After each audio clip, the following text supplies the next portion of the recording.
Hi guys, you are watching or listening to the Shift Training Podcast, where we talk about personal development, we talk about physical, mental, emotional, and spiritual health, and just overall well-being. And today we're going to talk about humility, modesty, timidity, and meekness. So we're going to start with humility. You know, I was talking about being humble. You know what I'm saying? Being humble. Humble. What do you think? What do you think of the word humility or humble? See, people are not going to like what I'm about to say. So if you look at the definition of humility, something about, in short, a low estimation of one's own worth or ability. So basically just putting your head down, almost like all the way forehead to the ground down. And that's related to the definition of humble or humility. What do you think, Ron? I think for me, humility or humbleness is all about honesty. I think if you want to be humble or you want to have more humility, you want to spend more time with people that are better than you. So that way you can be tested. If you've been spending with people that are like average or below your level, it's going to be hard to get to the next level or hard to be humble because you're the best one on the group or on the team. I think that's a good point. I think that putting yourself in an environment where, let's say you're trying to grow in a particular skill, or develop certain, habits, putting yourself around a group of people who are far more skilled will naturally humble you because it will naturally, your forehead will naturally go down. But I think the whole thing about humble, humility, and humiliation all serve the same point. And I think it's one of those things we should be mindful of because I don't think we should strive for being humble. Yeah. I don't think we should really practice that. See, I feel like unless your ego is out of control, if your ego is out of control, you probably should practice humility for your own benefit. But I wouldn't be the one to tell you that because the person telling you be more humble is telling you, hey, yo, you need to stop thinking so highly of yourself. You need to put your forehead down. And it might be true, but it might also be them trying to control a situation or to make sure you view yourself lower so you can't combat with them about control and authority and power and force. So I don't know if that's always a good idea to be humble. Yeah, I think there's a caveat on that, how being too humble could be destructive for yourself because if you are too humble, you're not really showing your true self to other people if you're just keeping it to yourself. Playing small. Exactly. And it's better to be bold, be audacious, and get to the other side. And then when you become more arrogant along the way, then that's easy to correct, right?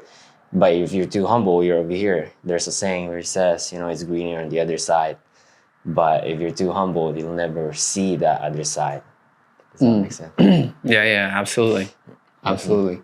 Yeah. So I would say the next note, let's just think else. We talk about humility. Yeah. I say modesty. I think modesty is better than humility. Modesty, word 100%. is much better than humility. Yeah. So modesty is a moderate estimation of oneself or one's own abilities. So humility is basically head all the way to the ground, thinking you're not worth dirt.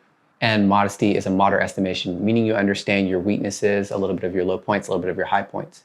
You understand in a moderate way where you kind of stand in any situation. And I feel like that is far more valuable because it means when you might not need to be so arrogant or bold or loud or however people view that.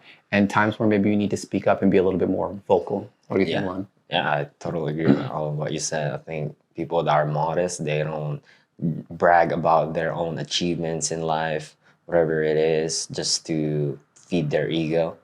And as we mentioned earlier, modest is better than being humble. 100%. Yeah, so what do you think of timidity? Oh, timidity is one of your favorites. I know you don't like that word. I don't like that word. Tell me about timidity, Lon. I know you don't like that one. I think timidity is showing a lack of courage. So every time I'm timid or every time you are displaying timidity towards other people, it's hard to connect with others because you are not showing your true self. And your true self is courageous, someone who wants to connect with others. I think that's an interesting point. You know how we talk about vulnerability being required for connection, right? So imagine that you're in a place of timidity. Timidity, like you said, is showing a lack of courage or confidence.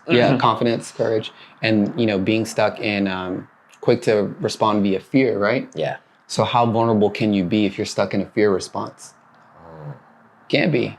So it means you can't connect if you're stuck being timid. Exactly. It just seems to make sense. Not just because, oh, I'm too shy or too timid to go approach something. But in reality, in the operation of fear, when you're in that, you cannot open and be vulnerable. And therefore, you cannot establish connection with another person. Yeah, it doesn't have to also be just in regards of connection with others. It could also be with the goals that you have, with your activity, whatever it is. Can't get after it. Exactly. If you want to play basketball, you want to dance, if you show some timidity, you'll never try or even, do it. And it's okay to do it, have that courage, take some risks than not you trying it. Right. Because you're going to learn some lesson from it and build some resilience. That's right. So it's worth it. You got to tell it timidity, no. That's also playing small. Humility and timidity, playing small. Modesty, good moderation. Next one is meekness. Meekness. M-E-E-K, for those who do not know the word meek. Meekness means patient, long-suffering, yes, impressionable, but it does not mean you become dominated.